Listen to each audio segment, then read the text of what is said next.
Uzeltex sanoat uyushmasi tomonidan Texnopark hududida mahalliylashtirish va eksport hajmlarini oshirish masalalariga bag'ishlangan amaliy seminar tashkil etildi. Tadbir davomida uyushma va korxona vakillari tomonidan import mahsulotlarini mahalliy ishlab chiqarish hisobiga o'rnini bosish bo'yicha taqdimotlar o'tkazildi.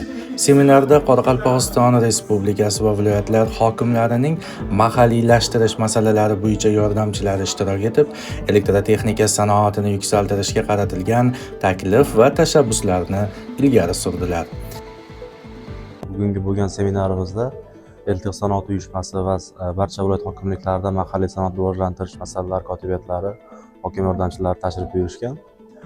Biz bugungi seminarda respublikamizda elektrotexnika sanoati korxonalari tomonidan amalga oshirilayotgan loyihalar, import qilinayotgan mahsulotlar nomenklaturasi, ularni qaysilarini mahalliylashtirish imkoniyatlari mavjud, qancha miqdorda, bundagi muammolar, yangi imkoniyatlar yuzasidan davra suhbati shaklida gaplashib olindi.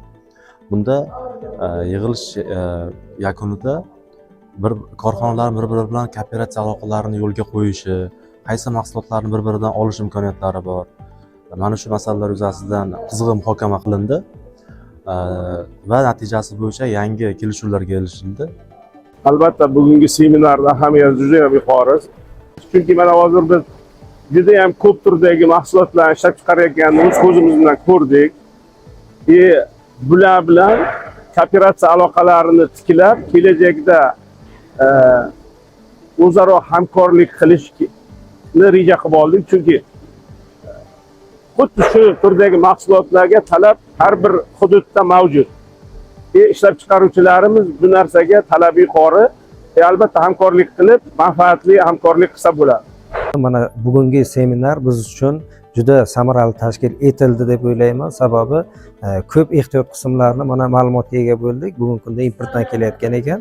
Shu joylarda borganda seminarda berilgan mana shu yo'nalishlar bo'yicha ishlab, kelgusida korxonalar o'rtasida yirik tarmoq va kichik biznes subyektlari o'rtasida kooperatsiya aloqalarini rivojlantirish bo'yicha tizimli ishlarni tashkil etamiz. Yangi investitsiya loyihalari, yuqori qo'shilgan qiymatli mahsulotlar ishlab chiqarish va mavjud quvvatlardan samarali foydalanish masalalari esa keng muhokama qilindi. Shuningdek, ishtirokchilar ishlab chiqarish korxonalariga tashrif buyurib, u yerdagi mahalliylashtirilgan mahsulotlar bilan yaqindan tanishdilar.